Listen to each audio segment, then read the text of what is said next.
With 68% of venture capital going to the coast and only 36% of SBA loans going to Heartland states, it's no wonder that access to capital was the #1 issue for Heartland entrepreneurs. It's incredibly difficult for people outside of Tier 1 cities to get capital. When you think about the competition that founders are up against, if you're a company that's bootstrapping and you're going up against a company that has $5 million in the bank, it's just going to be really hard to acquire the customers that you need to grow the business, to acquire the talent.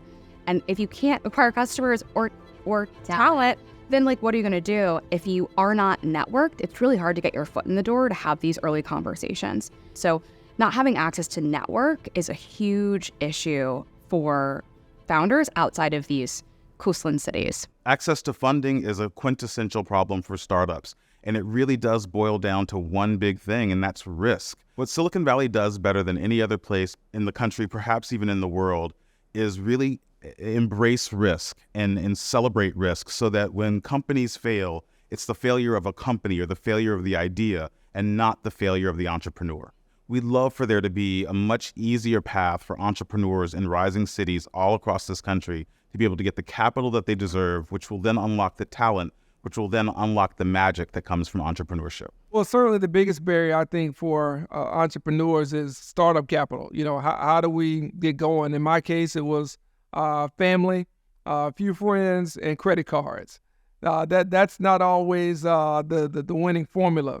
And so for those who may not have access to one of any of those, how do we help them really take their idea and get it to the market so that they can implement it? And if we can remove some of those financial barriers, I think that takes a lot of the anxiety out of those entrepreneurs who are really looking forward to testing their creativity, to testing their knowledge and their skill in the marketplace.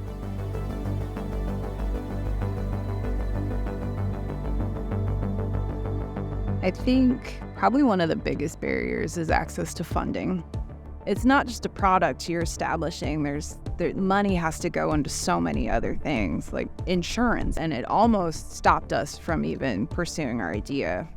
So one of the things about being a small-scale developer is that it's very hard to find capital. That is the #1 thing for my Black and brown developers and women developers trying to access capital. There's just a ton of noise out there, and it's hard to kind of pick and choose or figure out what's right for you. So when I think about entrepreneurship and things that hinder us, I believe that, access to capital is definitely one. And then I think also, just some access to just resources kind of help you, just flesh out your idea. Instead of making money, I was in a position where I was actually going extremely into debt through medical school. And so having extra funds to start a business, it was not something I had access to. One of my biggest obstacles is funding. Commercial kitchens are very expensive to build out. But then suddenly you've got to add legal fees and you've got to get the illustrations done, and they have to be in a very specific way, and it can't be your CAD illustrations. Patents are really expensive, and it's just one thing after another. And then you don't have the funds, and then you run out of capital, then businesses don't get started.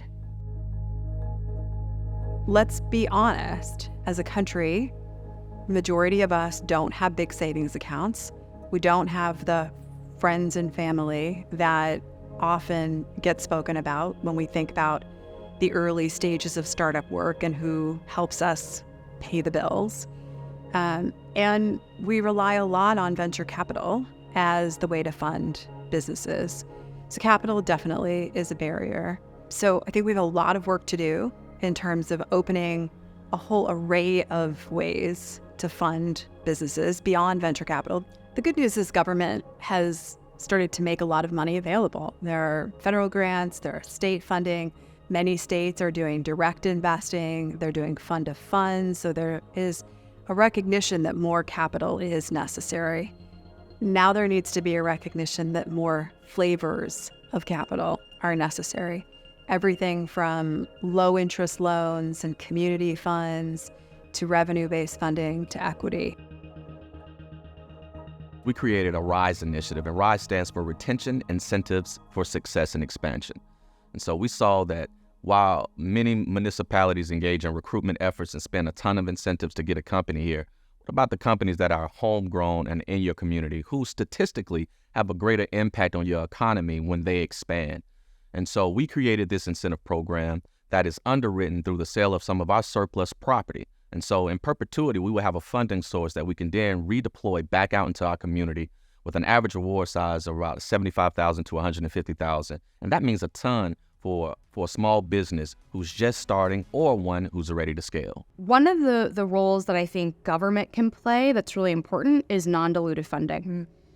The more non-dilutive funding that's available, and I hate to say that because I know that mentorship is so important, access to knowledge is so important, access to networks, but at the end of the day, most underrepresented founders are underfunded and over-mentored and just need some money to be able to invest in their business, run experiments, and grow. And I think it's time for a really thorough look, good hard look at federal policy as it relates to rural communities to figure out, is there a way for us to tap into this spirit of entrepreneurship in a better way than we have in the past, rather than, the government substituting its vision, really coming alongside communities and asking them, what is your vision?